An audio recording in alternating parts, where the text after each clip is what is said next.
আজ আমি তোমাদের সাথে একটা রান্নার ভিডিও শেয়ার করব। এই যে গাজরগুলো, তো এখন শীতকাল, এখন এই গাজরগুলো বাজারে দেখতে পাওয়া যায়। তো বরমাসে বাজারে দেখতে পেয়ে এই গাজরগুলো কিনে নিয়ে এসেছিল। তো গাজরগুলো কিনে আনার পরে আমি ভাবলাম গাজরের হালুয়া বানাবো। আর যখন ভাবলাম যে গাজরের হালুয়া যখন বানাবোই, তাহলে গোপু সোনাদের জন্য ভোগ নিবেদন করব, সেইভাবেই গাজরের হালুয়াটাকে বানানো যাক।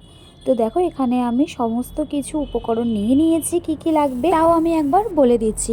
গাজর নিয়েছি, ঘি নিয়েছি, দুধ রয়েছে, কাজু রয়েছে, চিনি রয়েছে, আর রয়েছে খোয়া ক্ষীর। আর আমার যেহেতু গোপু সোনাদের বাসনপত্র আলাদার, মানে ঠাকুরের বাসনপত্র, আর তাই আমি সেখানেই রান্না করছি। ননস্টিকের প্যানের মধ্যে ঘি গরম করে নিয়ে সেখানে আমি গ্রেট করা গাজরটাকে দিয়ে ভালো করে ভেজে নিয়েছি।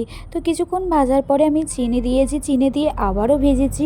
তারপর দেখো, বেশ কিছুক্ষণ ভাজার পরে আমি দুধ দিয়ে দিয়েছি। দুধ বেশি পরিমাণে দিইনি, যতটা লাগবে ততটাই দিয়েছি। তো কিছুক্ষণ পরে এটা ফুটে উঠেছে, তাই আমি এখানে খোয়া ক্ষীরটাকে গ্রেট করে দিয়ে দিলাম। এবার আমি ভেঙে রাখা কাজুগুলোকে দিয়ে দেবো। কাজুটা আমার আগে দেওয়াই দরকার ছিল, কিন্তু আমি ভুলে গেছিলাম। তো যাই হোক, তো দেখো বন্ধুরা, এখানে আমার গাজরের হালুয়া রেডি হয়ে গেছে। এবার আমি ইন্ডাকশানটাকে বন্ধ করে দিয়ে গাজরের হালুয়াটাকে কিছুক্ষণ ঠান্ডা করার জন্য রেখেছিলাম। তারপরে আমি বাটিতে বেড়ে বেড়ে গোপু সোনাদেরকে এবং বাকি দেবদেবীদেরকে ভোগ নিবেদনও করে দিয়েছি।